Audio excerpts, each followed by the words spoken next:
So it's an interesting idea, right? When you start talking about it can interact with the person and the person can relate to it, but we can always turn off a switch, right?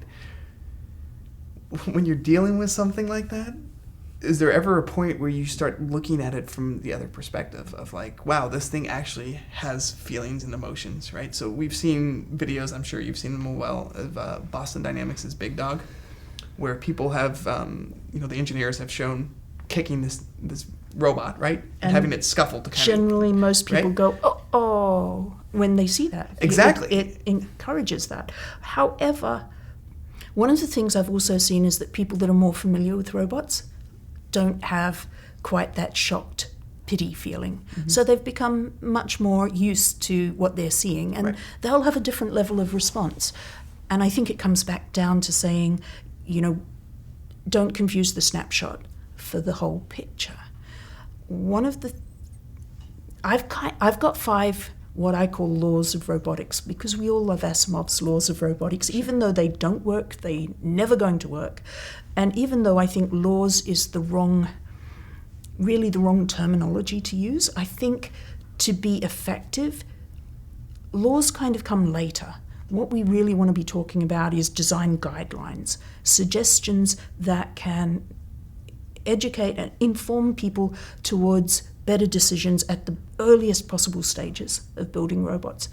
But I call them 5 laws of robotics, and they start really at the most critical level in terms of Maslow's hierarchy of needs, which is don't build killing machines. And while drones in warfare they are currently accepted, but they have they're a bit of a mix. They're informational, they can do other things, they're not necessarily weapons. I think the key concept there is if you build something that is nothing but a killing machine, then it's very difficult to have some other purpose for it. So the key principle is always build a multi-purpose robot, not something that is purely evil. And then the next one down is build things that obey laws. And it might seem obvious, but there are some really clear areas like, does this robot breach privacy law? And are you aware of what privacy law in different countries is? So when you're putting sensors onto something, are they going to be law-abiding or not? And we do start to run into issues where you have a lot of sensors are required for autonomous vehicles, for mobile robots. And they're going to start to be traveling in areas where there can be unpredicted data breaches, privacy breaches, surveillance issues. So can you think through these things ahead of time? Those laws exist because they're a social standard that we've come to agree on. So you have to inform yourself as to why they exist and how what you build might end up putting you on the wrong side of those things. Ultimately, the other laws relate to building things that don't create the wrong expectation. So build a robot system that is as transparent as possible so that you understand as much as possible about what its intentions are and what its capabilities are, what it's able to do. And for me, that is, don't be deceptive and don't build deceptive robots. A robot that's humanoid is going to create the impression in us that it is capable of humanoid level behaviors. And the reality is that it's not. But we're going to think that it can remember us from time to time. We're going to think that if it uses emotional hand gestures, that it's going to be able to understand our emotional state, that it will understand things like proximity and body space. So you get into a lot of trouble because at the moment, we don't really have that level of understanding or intelligence. So I think that there are reasons for building robots that can have a good social interaction. But at the moment, I think you need to keep them in a very narrow domain so that you don't start to imagine you've got a general purpose friend. No, what you have is a very helpful assistant driver or a very helpful medicine cabinet. Sure. You don't have a friend or something else. And within that, there are also other areas around transparency which relate to, is it possible for other people to understand how something is making its decisions and how it's operating, which comes down to, algorithmic transparency as well. We're incorporating a lot of black boxes into what we do, and I know that's probably a problem that you've covered elsewhere.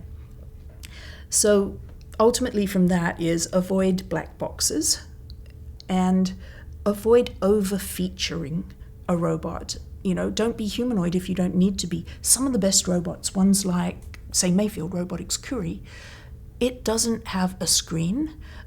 It doesn't have a lot of features. It acts more like a toy than a humanoid. Right. It makes sure that you can appreciate its limits much more. And I think also Catalia Health's Mabu. Mm-hmm. And that's something that I see in the best robot designs. They focus on, can you do what you do well, rather than trying to do everything. And ultimately, there's one final guideline, is can we tell who is responsible for a robot? Who owns it? Sure. Do we have any kind of idea about registration, license plates for robots or something else like that? Because you are definitely already seeing robots in public places. In the Westfield shopping malls, for example, in the streets of Redwood City delivering food, in San Francisco streets, San the Jose autonomous Airport. cars, San Jose Airport. Now, who is having that interaction with you? Right. Is it the robot or is it, the person who's programmed Well, the the robot? robot's at the front of that. Right. But is that an interaction on behalf of San Jose Airport? Or is it an interaction on behalf of a third party who is using the space at San Jose Airport? Who do you contact if that robot runs over your toddler's toes? Okay? Mm-hmm. All of these things, both the physical potential harm and the economic and emotional potential harm that can happen in these situations. You need to be able to say, whose robot is that? And I foresee a time coming up very soon where we have a lot of robots engaged in advertising and sales, not just delivery.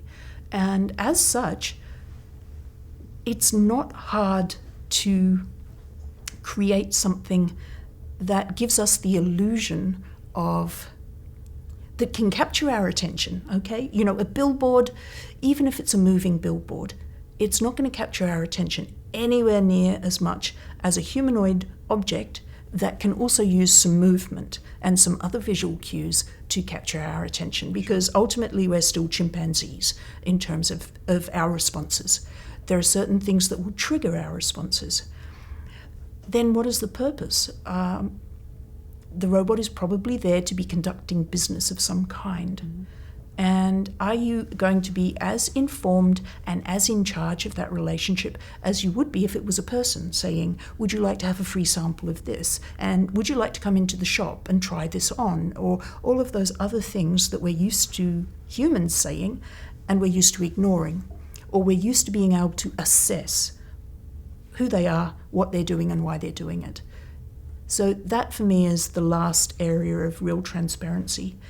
Where are the license plates and where's the chain of responsibility and how do we have access to it?